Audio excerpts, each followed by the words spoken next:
اللي مش هيسمع كلامي، كلام ربنا، هيخش فين؟ واللي هيسمع كلام ربنا ويعمل كل اوامره هيخش فين؟ فالشيطان قال بس انا كده بقيت ايه في تشالنج دلوقتي، انا بقى ولا سيدنا ادم، انا بقى ولا ولاد سيدنا ادم، انا مش هسيب ولاد سيدنا ادم دول ابدا يخشوا الجنه. فيفضل الشيطان يعمل حاجات كتير عشان يدخلنا فين؟ النار. طيب انا عايزه اسالكم سؤال، هو ابليس ايه الغلطه الوحيده، غلطه واحده بس اللي عملها اللي دخل فيها خلاص فورافر النار؟ one mistake عملها، ما سجدش لسيدنا ادم بس يعني ما كذبش؟ لا. يعني ما سمعش كلام بابا وماما؟ لا. طب يعني كان بيصلي؟ طب كان بيعمل كل حاجه لربنا؟ امال هو دخل النار ليه يا مس؟ عشان ما سمعش كلام ربنا في ايه؟ في one thing، في امر واحد بس. شوفوا احنا بقى، يلا صلوا. طب هبقى اصلي لما اكبر. بلاش نكذب.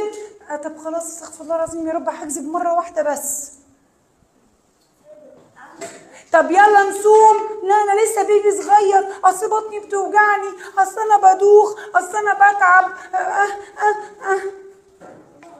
كده احنا بنسمع كلام مين؟ لما احنا نعمل كده يبقى احنا بنسمع كلام مين؟ واحنا ينفع نسمع كلام الشيطان وهو قال لربنا ان انا مش بحبهم وعايز ادخلهم كلهم النار؟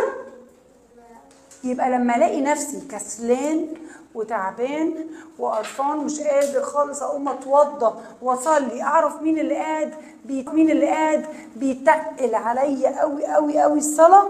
مين؟ الشيطان. طب وممكن نشيل الايربودز اللي في ودننا؟ ليه حاطين ايربودز يا روحي؟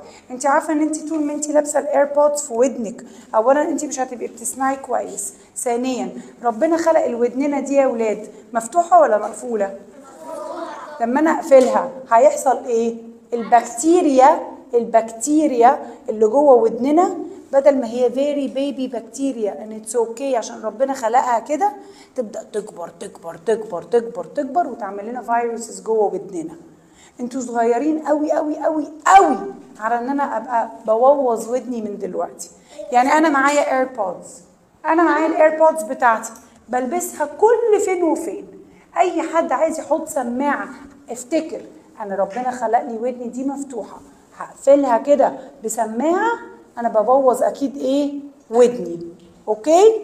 فبليز do not use the AirPods الا لو حاجه يعني قاعده بذاكر ولازم اذاكر في الباص وبسمع. عايزه بقى اقول لكم على حاجه، الشيطان هيجي يوم القيامه يقول للناس اللي سمعت كلامه، الناس طبعا مش احنا، ان شاء الله مش هنبقى احنا خالص، هيقول لهم ايه؟ هل يا رب انا ما قلت لهمش يعملوا ده؟ انا ما جيتش مسكتها من ايديها وقلت لها تعالي معايا، انا ما مسكتلهاش من لسانها وقلت لها اكذبي، انا ما مسكتهوش من رجله وقلت له اضرب الولد، انا ما عملتش ده، انا بس عملت ايه؟ وسوس. عمل ايه؟ بس انا بس رحت قلت لهم هما اللي وحشين. هم سيدنا ادم كان عايش في الجنه لوحده، خالص لوحده كده في الجنه، الله ده كان تحفه. بس لما واحد بيعيش لوحده بيحصل ايه؟ بيزهق، صح؟ فربنا خلق من ضلع سيدنا آدم ستنا حواء، اسمها ايه؟ بيقولوا بالانجلش ايف، اوكي، بس هي ستنا حواء. خلاص؟ طيب ستنا حواء خلقها من ايه؟ من ضلع سيدنا آدم. وريني كده الضلع بتاعكم، فين الريبز بتاعتكم؟ فين الريبز؟ your ribs can you touch it؟ تخيل ربنا اخذ ترك واحد من سيدنا ادم وخلق منه حواء. يبقى ستنا حواء مخلوقه من ايه؟ من ضلع سيدنا ايه؟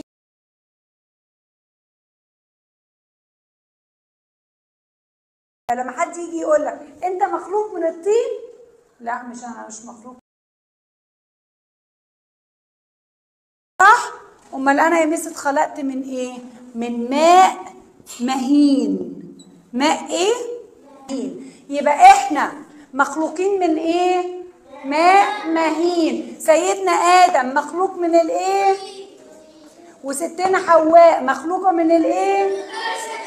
ضلع سيدنا ادم. عرفتوا يا ولاد؟ طيب مين حواء؟ لا ما هي اصغر منه، مش هي اتخلقت بعديه؟ اوكي. طيب سؤال بقى، لما ستنا حواء اتخلقت فبقوا هما الاتنين قاعدين في الجنة مبسوطين وبياكلوا وعندهم شجر وعندهم منظر حلو قوي وانهار وجبال ومناظر تجنن تحفة. مين اللي قاعد رايح جاي هيتجنن وقاعد بيبص عليهم وازاي هما بقوا اتنين بدل ما هو كان واحد بس بقوا اتنين وهيتجنن وبيكرههم؟ مين؟ ابليس.